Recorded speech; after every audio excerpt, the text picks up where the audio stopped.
Magandang araw mga kaangat. So ito na nga.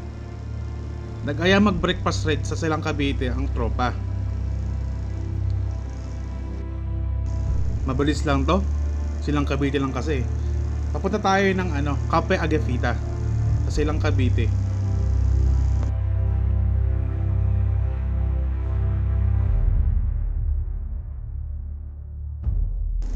Yung mga line light nga pala natin ay isang Yamaha Aerox, isang Kymco Think R, at isang Dominar 400. Andito na nga pala kami sa Villar City. Galing kami Bigutan, Paranaque.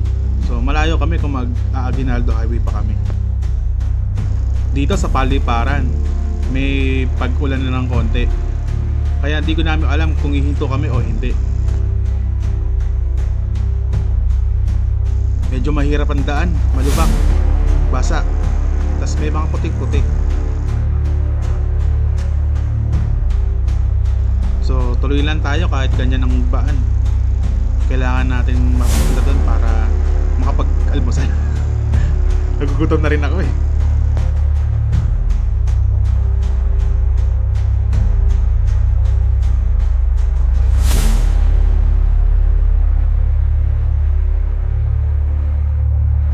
Dito nagbibiroan kami ng kasama ko kung idediretso na namin ng Tagaytay o hanggang Cafe Agapita lang, kasi konti na lang eh, malapit na eh. Siguro 30 minutes na lang Tagaytay na. Kaya nagbibiroan na kami kung tutuloy kami ng Tagaytay o hindi na. Wala na talaga, kailangan na tumabi dito. Malakas na yung ulan, nababasa na ako. Since wala pa akong external camera, kailangan ko munang itabi kasi cellphone camera lang ang gamit ko. Mahirap na, baka masira pa.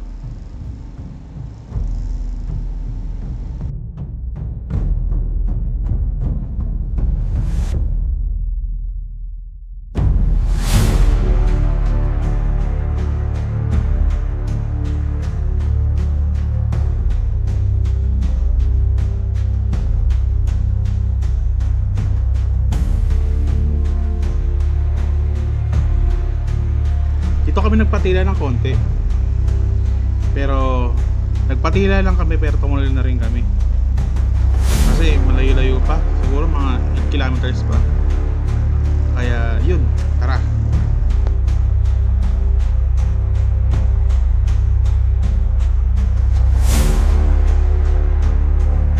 Hindi tayo pwede magmadali, basa ang daan, kaya takbong pogi lang. Di pala takbong pogi kasi di naman ako pogi. Takbon tipid kung tawagin ako. Wala eh. Kaya kailangan natin magtipid. Lugi ako sa takbuhan. Sila hindi pa nababawasan yung gasolina, ako pabawas na.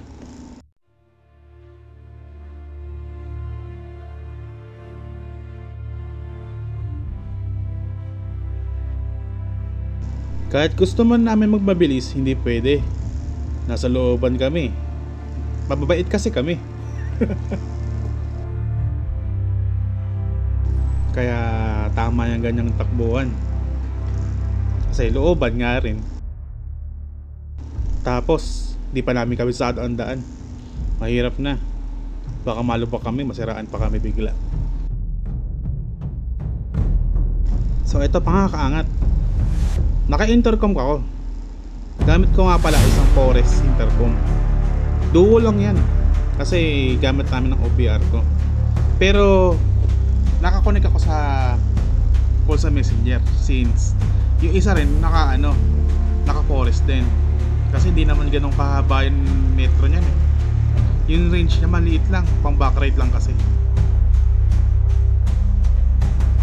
Kaya ayun, gamit namin is Messenger para kahit malayo ang range namin, kahit tumatakbo na mabilis yung nasa harap, hindi ganun ka hirap makapag-comms.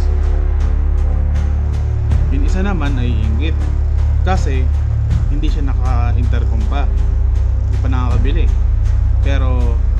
sabi niya this week daw nakakabili daw siya. Pero tingnan natin, baka sa susunod na rin naka-intercom na rin siya. Since naka-forest nga kami dalawa na nasa unahan, hanggang 2 pairs lang. So magpapalit kami ng intercom na iba. Naghahanap pa kami ng intercom na gagamitin. So ako, nag-iisip ako, baka mag-freedcon ako. Mesh na rin yun.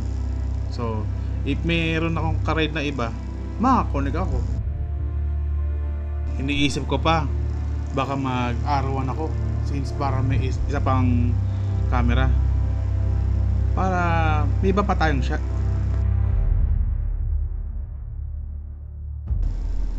Dito nga pala mga kaangat, dito ko nakakita ng mga humps na sobra laki. Kahit ako nahihirapan ako.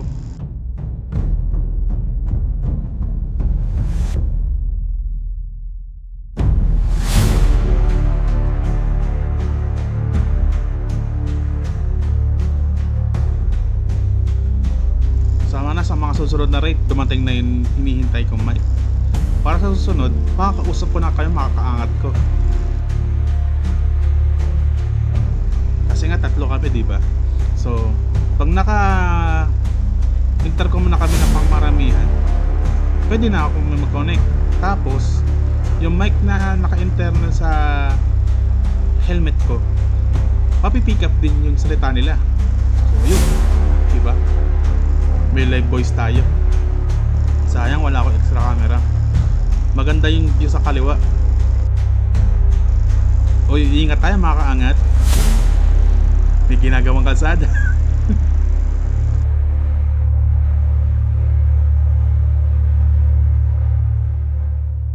Puti ka mo sa daan na to, walang ganong dumadaan. Kasi pag may dumadaan na iba, wala. Hindi kami magkakasya. Kasi halos one way lang.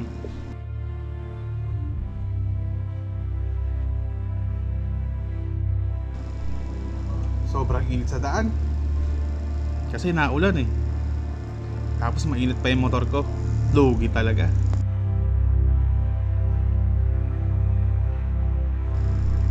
Mga kaangat, ito nga pala, meron ako 3 motor.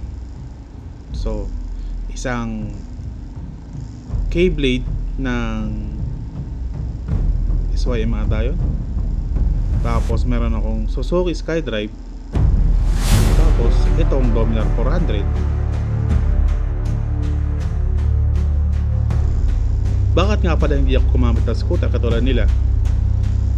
Kasi yung scooter ko hindi nakarehistro, kaya hindi ko magamit. Yung K-Blade din, kaya hindi ko magamit kasi hindi na nakarehistro, wala pang battery. Kaya no choice ako, ito yung ginagamit ko ngayon, itong Dominar 400. Ang pangalan nga pala ng motor ko is Yami. Hindi yun Yami na masarap ha, hindi yun. Yami na Y-A-M-I. Doon ko kinuha yung pangalan ko.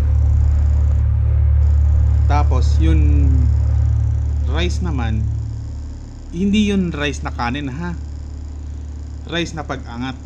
Kaya mga kaangat, huwag kayong magkakamali. Hindi masarap na kanin ng pangalan ko, pero parang gano'n na rin. Kasi next time kakain tayo kasama mga motor natin. Ang plano ko kasi hindi lang motovlog, hindi lang food vlog, hindi na ring gaming content, kasi marami pang iba. Pero more on motovlog tayo kasi yun ang araw-araw nating ginagawa eh. Gaming content siguro hindi muna, kasi busy ako lagi sa trabaho eh. Kaya yun, no choice, motovlog muna at food motovlog kung makakadaan tayo sa mga masasarap na pagkain. Malay nyo mga kaangat, meron tayong mapuntahan na nga kainan na tago, tapos masarap pala. Katulad nito pupuntahan natin sa Cafe Alameda.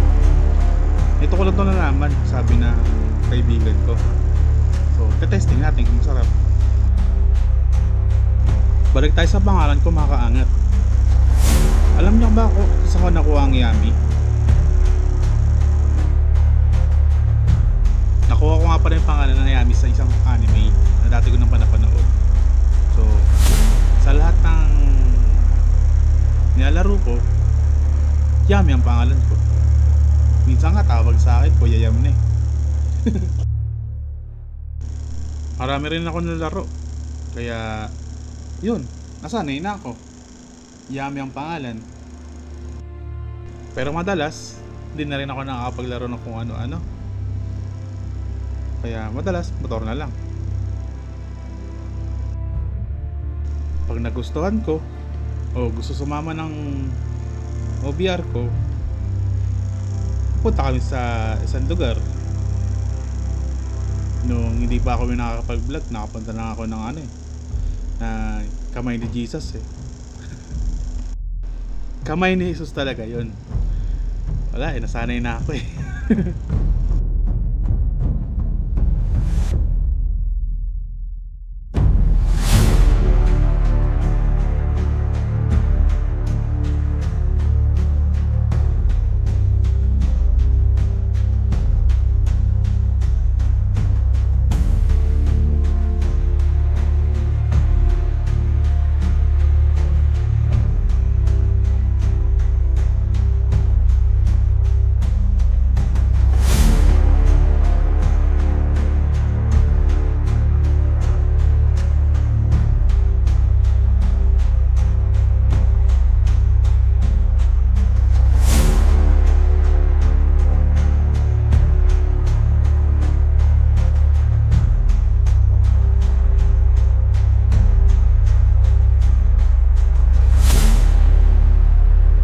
Malapit na nga pala tayo sa Cafe Agapita.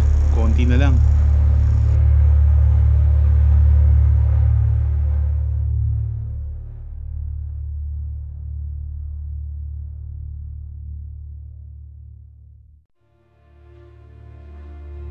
So eto na nga mga kaangat. Nasa Cafe Agapita na tayo. Maganda yung lugar nila. Maraming magandang picturean tulad nitong upuan na to.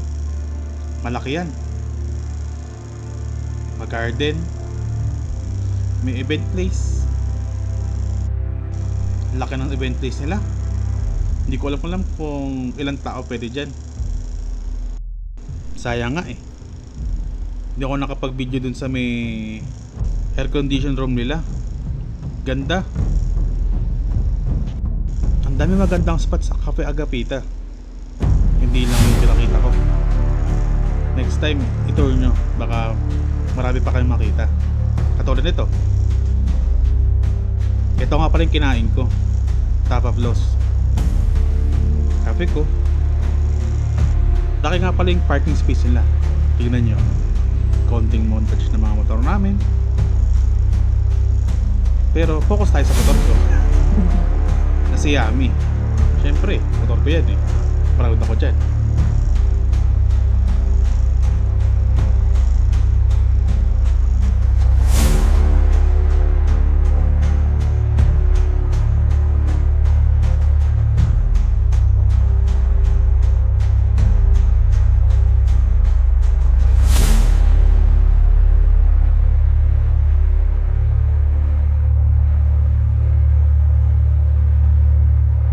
Dito sa isang spot na to, maganda.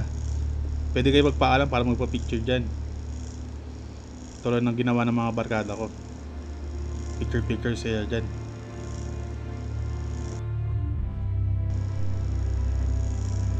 Ito, ang ganda ng bamboo way nila.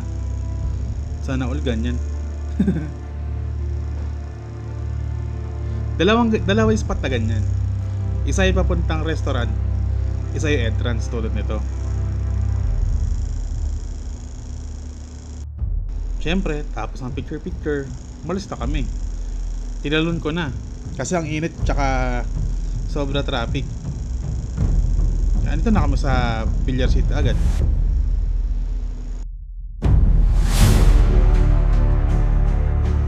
Kaya mga kaangat, samahan nyo ulit kami sa mga pupupuntahan pa natin mga lugar.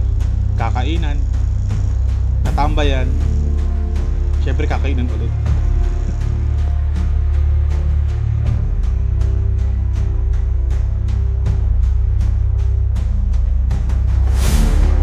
Syempre, huwag nyo kalimutan lagi kayo susunod sa mga traffic signs ngayon ha. Hindi natin masabi, baka may nagbabantay pala.